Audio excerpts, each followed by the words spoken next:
Hello, YouTube. Thought I'd give you a little story this morning, short story this morning, since this is not my normal day. Just something to fill in. So if you like prison content, subscribe.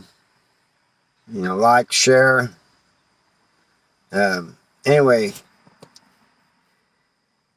after I was at MSP for 5 years, the walls, I was transferred to Farmington Correctional Center in Farmington, Missouri, and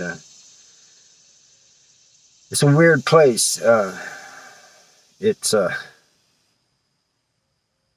It's divided into two sides. It's actually two prisons in one. A side had the regular people. The B side had those with messed up cases. The undesirables. Those people that people don't like. And so anyway, there was trees everywhere on this. It used to be like a mental institution. They changed it into a prison. So it had 2 yards, and had benches everywhere, and where the chow hall and all that was at, it almost looked like houses. But anyway, so I'm down there, and I didn't like it because those on the other side, I didn't think they should have a yard. They shouldn't be on the yard. Even though they was separate from me and on the other side, it just bugged me that they was able to walk around the yard. So anyway, one house, the side I was on, A side, had 1 through 5. One house was PC, they had their own little yard thing. It wasn't much of a yard, but basically a place where they can play basketball and lift some weights. And a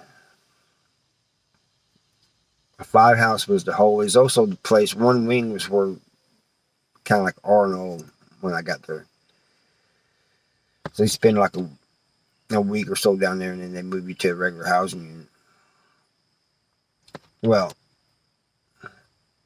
I ended up in, I think it was 2 house. Yeah, I think it was 2 house.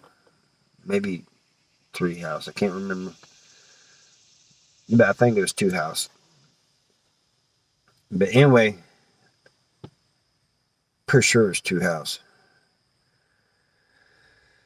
But anyway, a bunch of us, I ended up getting a job working in the housing unit. I was like the lead man there. And so the sergeant let me hire whoever I wanted. And so I had a bunch of my friends working there, and there was Sonny, Terry Whittle. Terry Whittle I interviewed here a while back. There was a whole bunch of us. And the weird thing about the cells is they had these handles that was made of brass. This is going to be, you'll understand where I'm going with this later on. But I have to explain this. It had these brass handles, and they would turn like a greenish color every once in a while. So every once in a while, we'd have to clean them and shine them up. And so one day, Sergeant tells me, he goes, sees me working, there's a list, and it has everybody's names on it and what they're supposed to do that day, and it rotates. One day a guy might be doing the showers, the next day he might be doing the floor. And so Sergeant tells me one day, he says, "Hey, how come you're working?" Because, I was helping him. I said, "Well, I ain't just going to stand around and watch them do nothing." He goes, "Your job is to supervise." And I said, No. That's not how it works. So these are all my friends. I'm going to work with them. And so he said, "Whatever." He said, "But just make sure they get the job done." A few days later, He comes back in, and he has this black guy with him. And he says, Sidell, we've been getting complaints that the workers in this housing unit are all white, and we need to hire a black guy. So that's cool. He goes, will this guy work? Now, at this point, we're about done for the day.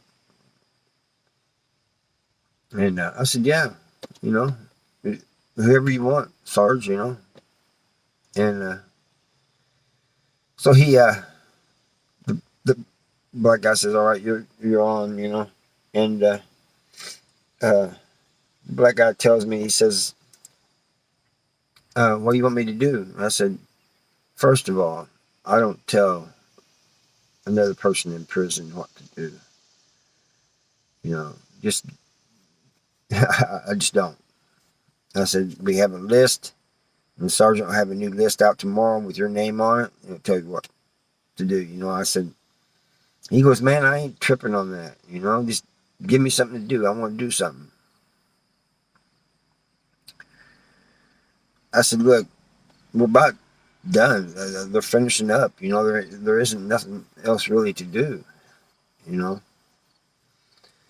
Now, even though these cells had handles on them, everybody called them doorknobs. I don't understand that. I even did it. Or they call them knobs. And he says, man, just find me something, I want to prove that I'm a good worker, or this and that, And this goes on for like 5 minutes. And finally I said, well, if you want to, you could polish some knobs. They did not come out right at all.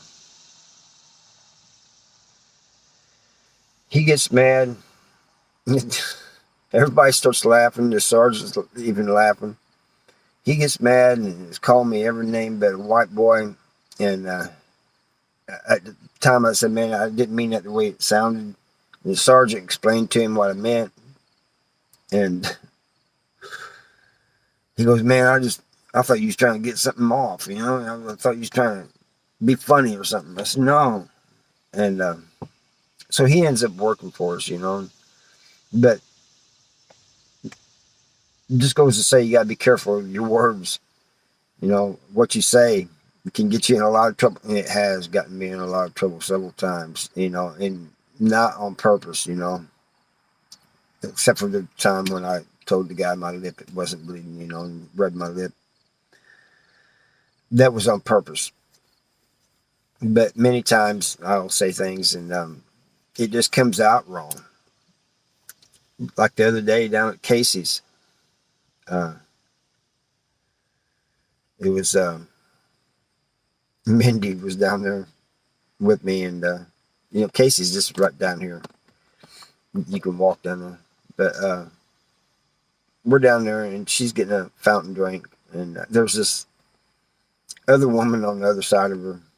Anyway, Mindy fills it. She puts ice in, and she fills it up, and she overfills it. She can't put the lid on. She goes, how am I going to do this? What I should have said was, you could sip it, just lean down and sip it a little bit until it gets lower. But I said, you could bend over and, it didn't come out right. And the woman, she was kind of bent over doing something with her drink. She raised straight up, her eyes were that big round. I said, I did not mean that the way it sounded. Anyway, that's all I got for you today. Hope you got a little bit of a laugh out of that, and this, it'll get you through your day. And I thank you for watching. Bye.